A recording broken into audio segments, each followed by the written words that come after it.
Have you ever felt paralyzed, waiting for someone to guide you, to join you, or to give you permission to start? Here's a truth that might shake you.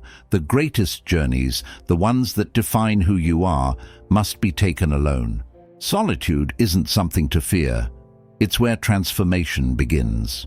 I wasn't always comfortable with walking alone, but through years of embracing it, I've discovered powerful lessons. Lessons that unlocked strength, clarity, and purpose in my life.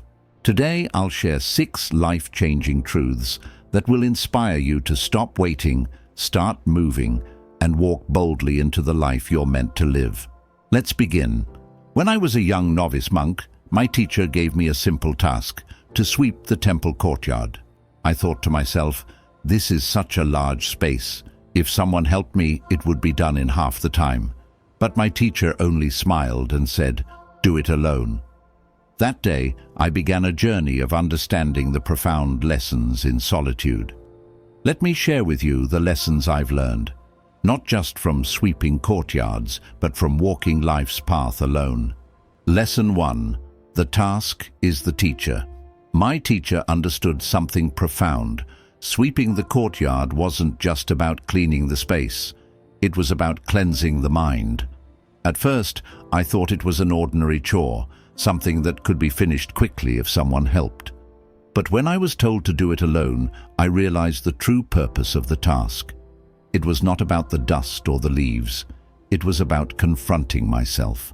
Working alone, I couldn't distract myself with idle chatter or rely on someone else to share the burden. I was left with only the sound of the broom and my thoughts. At first, I felt restless. My mind resisted the repetition and monotony. Thoughts of frustration crept in.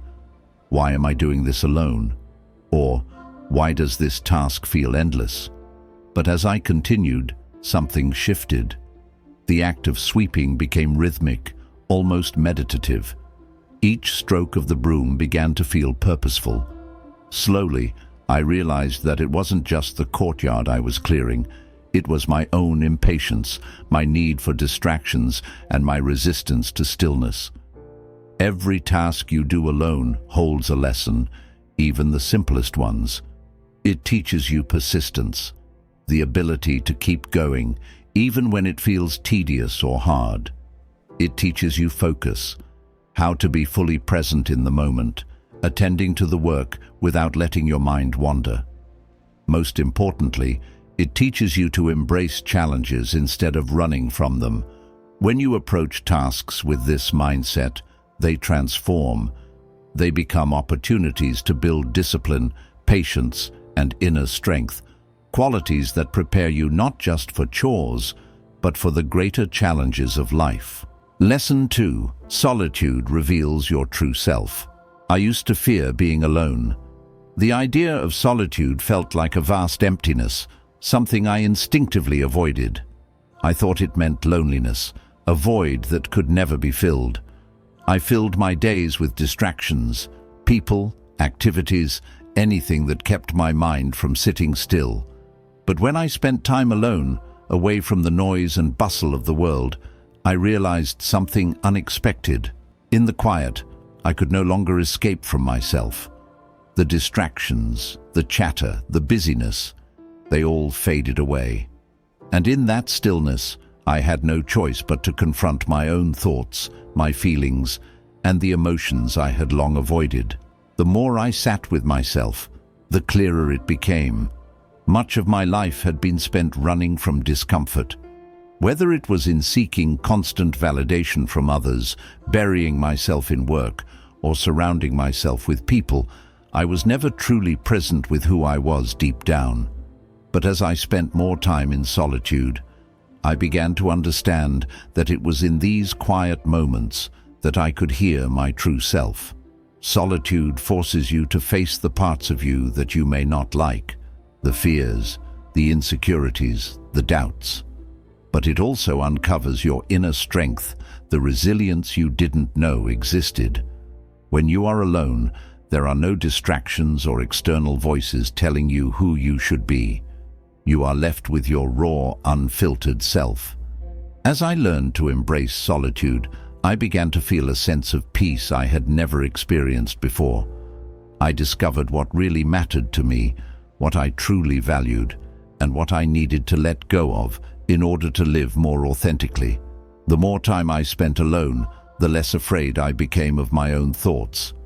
I stopped running from my inner world and started to trust it. Solitude is not a punishment or something to be feared. It is an opportunity for self-discovery, healing, and growth.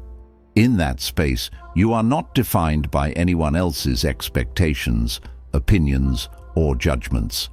It is where you can strip away all the layers of what others have told you to be and simply discover who you really are.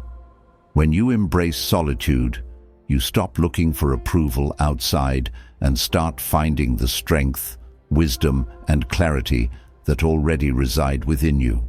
Lesson 3. Strength comes from within. I once believed that true strength came from external sources, support from friends, encouragement from family, or the comforting presence of others who believed in me. It was easy to think that if I had someone by my side, I could handle any challenge. But there came a time when I was asked to walk a difficult path alone, with no one to lean on. It was then that I truly discovered what it meant to be strong. Strength is not what we often see on the surface: muscles, power, or external achievements. The strength that transforms you comes from deep within, and it's born in moments when you have no choice but to rely on yourself. I remember a time when I had to climb a steep mountain as part of my monastic training. The path was rough, the air thin, and every step was a challenge. My body was exhausted, and my mind kept telling me to stop, to wait for someone else, anyone to join me. But my teacher had told me, "This journey you must take alone." At that moment, I felt vulnerable. The mountain seemed overwhelming, and the isolation was daunting. I looked up and saw the peak far above, and for a fleeting moment I considered turning back. But then I remembered what my teacher had taught me. Strength comes from within. No one can walk this path for you. So I took the next step, and then the next. Slowly, my pace steadied, and as I climbed higher, something remarkable began to happen.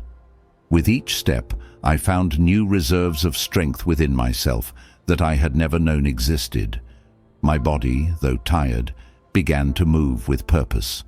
My mind, though weary, became clearer and more focused. I realized that true strength isn't about pushing through without feeling pain or doubt.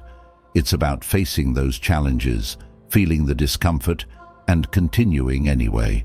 It's about finding the resilience within yourself to keep moving forward, even when the path is unclear and the journey seems too hard to continue. When you rely too much on others for your strength, you are never fully in control of your own journey. External support is important, but it's fleeting. When you begin to rely on your inner strength, you discover an unshakable confidence that no one can take away. This strength doesn't make you immune to difficulties or challenges, but it allows you to navigate through them with a deep sense of trust in your ability to persevere. You come to understand that even when you are alone, you are never powerless. True strength is about endurance. It's the quiet power that arises when you face obstacles head-on, not because you're invincible, but because you believe in your ability to rise again and again. When you learn to trust your inner strength, you will realize that no matter what life throws at you, you have everything you need within you to overcome it. Lesson 4. Challenges are gateways to clarity. I used to think that challenges were something to avoid, something that caused suffering, stress, and frustration. I believed that if I could just find a way to avoid difficulties, life would be easier and more peaceful. But over the years, I've learned something profound. Challenges are not obstacles, they are gateways. When I first began my monastic journey, there were many times I faced situations that seemed insurmountable. Long days of meditation, physical exhaustion, and moments of doubt tested my patience and perseverance.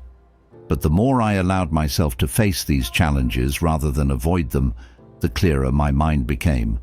I remember one particular retreat I undertook in complete isolation. It was intense. No distractions, no one to talk to, just me and my thoughts. The first few days were the hardest. My body ached and my mind was filled with noise. Thoughts of how uncomfortable I was, of how I wanted to escape. But as the days went on, something shifted. The discomfort was still there, but I no longer resisted it. I allowed myself to feel it fully, without judgment. It was in that very discomfort that I found clarity. Without distractions, I had to face my fears, my uncertainties, and the patterns of thought that I had been avoiding. I realized that these challenges weren't punishment. They were opportunities to peel away layers of illusion, to face my own inner struggles and gain insight into what truly mattered. Challenges, no matter how difficult they seem, offer us an invitation to grow. They push us beyond our comfort zones and force us to confront the parts of ourselves we may be ignoring. It's in the hardest moments that we often find our greatest lessons. When climbing that mountain, each step became a challenge. The physical exertion was draining, and the summit seemed so far away. But with each step, I began to see things differently. The mountain wasn't just something to conquer, it was a teacher. It taught me patience, resilience, and the importance of embracing the journey, not just the destination. The more you confront challenges, the more you realize they are not roadblocks, but essential parts of your path. They strip away the illusions that keep you stuck in complacency, and they open your eyes to new possibilities. As you face difficulty, you learn to trust that you are capable of handling whatever comes your way. Rather than seeing challenges as burdens, see them as opportunities for growth. They offer clarity, not only about the world around you, but about who you are and what you're capable of. It is through challenges that we grow stronger, wiser, and more connected to our true selves. So, the next time life presents you with a difficulty, instead of running from it, lean into it. Embrace it as a gateway to the clarity and insight you've been waiting for. Lesson 5. Mindfulness thrives in solitude. In the constant noise and rush of our daily lives, it's easy to forget the power of being truly present.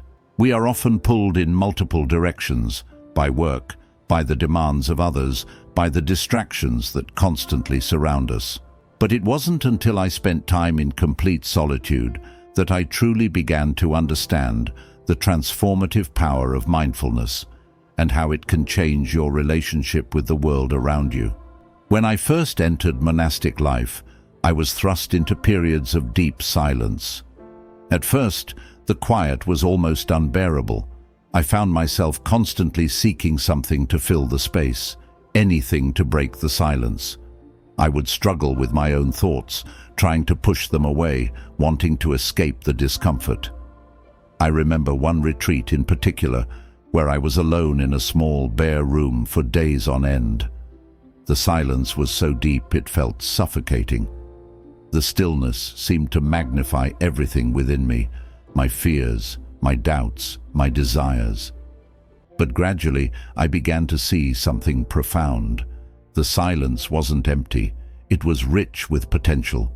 It was in that silence that I began to experience mindfulness, not as a task, but as a way of being.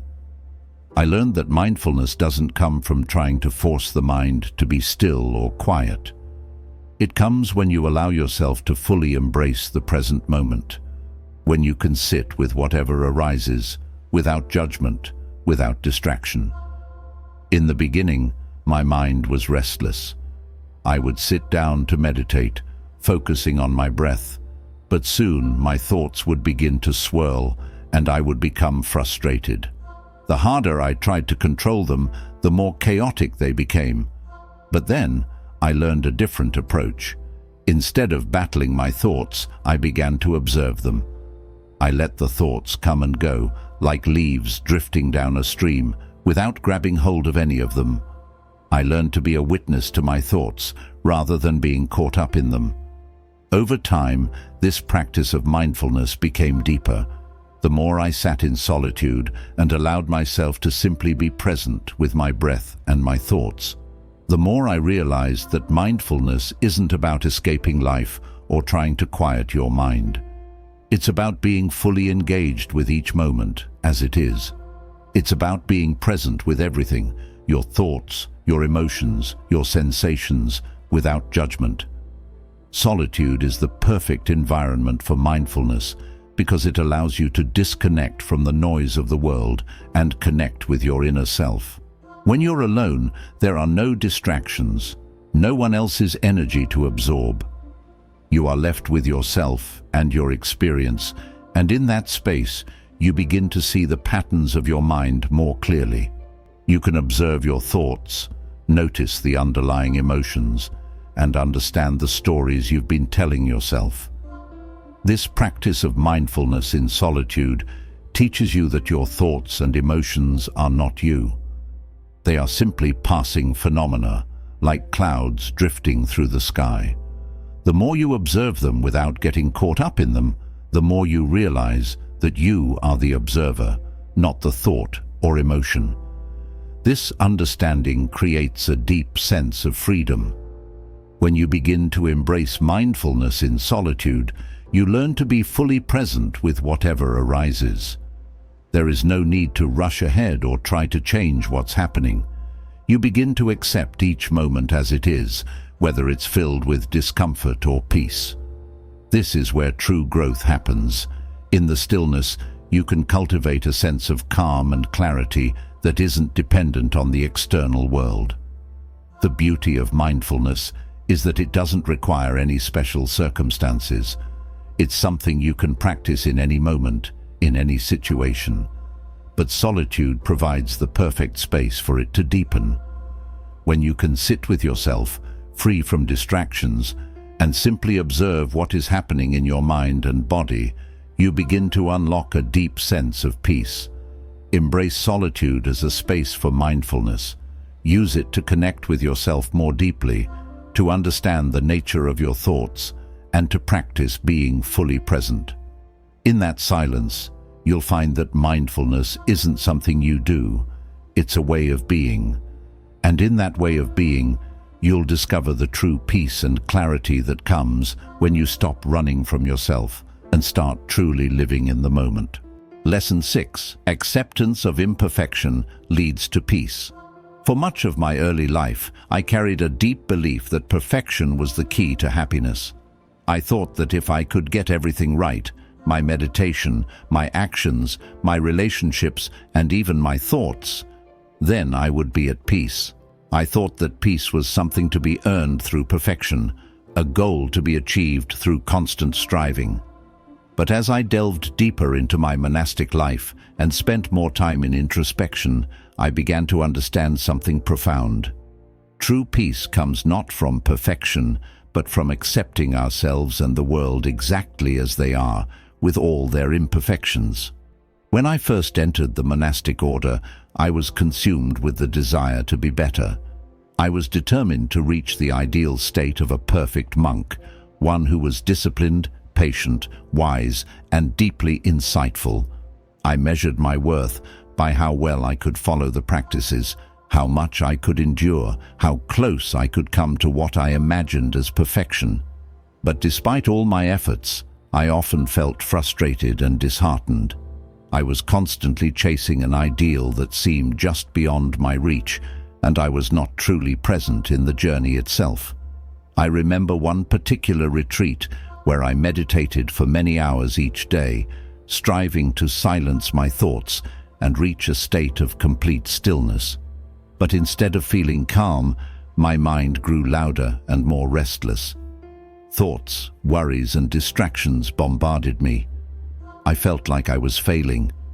The harder I tried to control my mind, the more chaotic it became. I was caught in a cycle of frustration, feeling as if I wasn't doing enough or progressing fast enough. One day, my teacher saw the exhaustion and frustration on my face. He calmly sat beside me and said, "You are not here to make your mind perfect. You are here to understand it." His words struck me deeply. In that moment, I realized that my goal had been misplaced. I had been so focused on forcing my mind to conform to an ideal of perfect stillness that I had overlooked the true purpose of the practice. I wasn't supposed to erase my imperfections or force my mind to be something it wasn't. I was supposed to understand my mind, to sit with its restlessness, its flaws, its noise, without judgment. In that realization, something inside me shifted. I understood that perfection wasn't the goal.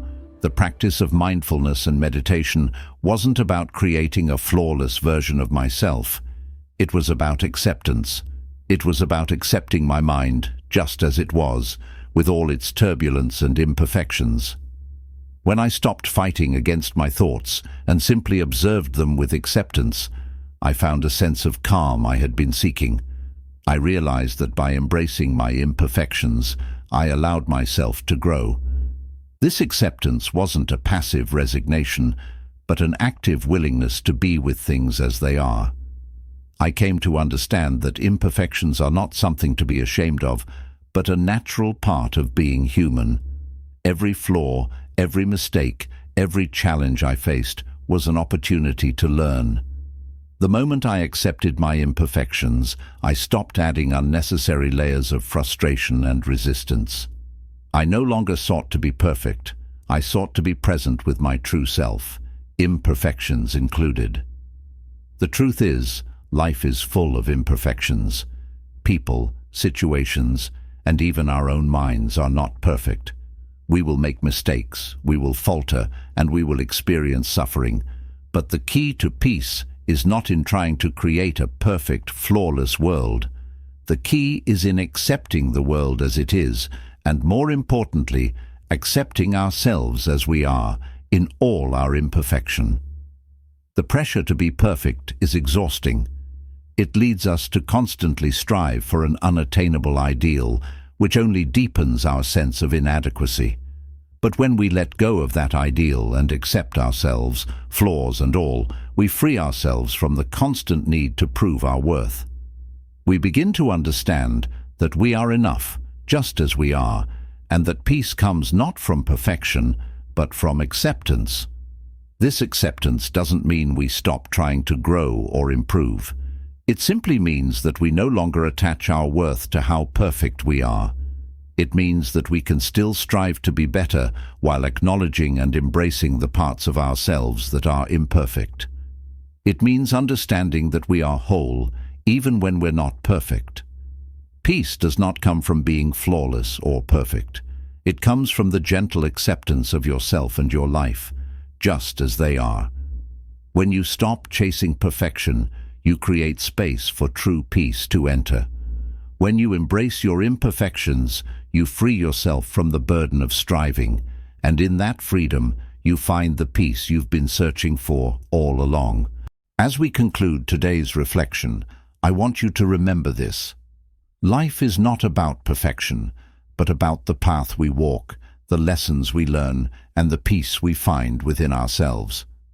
Just as I have learned through my journey, you too have the power to embrace the challenges, the solitude, and the imperfections that life brings. Every step, every moment, is an opportunity for growth. At Buddhism Pathways, we explore these timeless teachings, sharing wisdom that can help guide us all to a place of inner peace, clarity, and understanding. I invite you to take these lessons with you, to reflect, and to remember that the journey is just as important as the destination. If today's message resonated with you, I encourage you to like, comment, and share your thoughts below. I would love to hear how you find mindfulness and peace in your own life. If you're new to our community, don't forget to subscribe and hit the notification bell so you can continue to walk the path of mindfulness with us.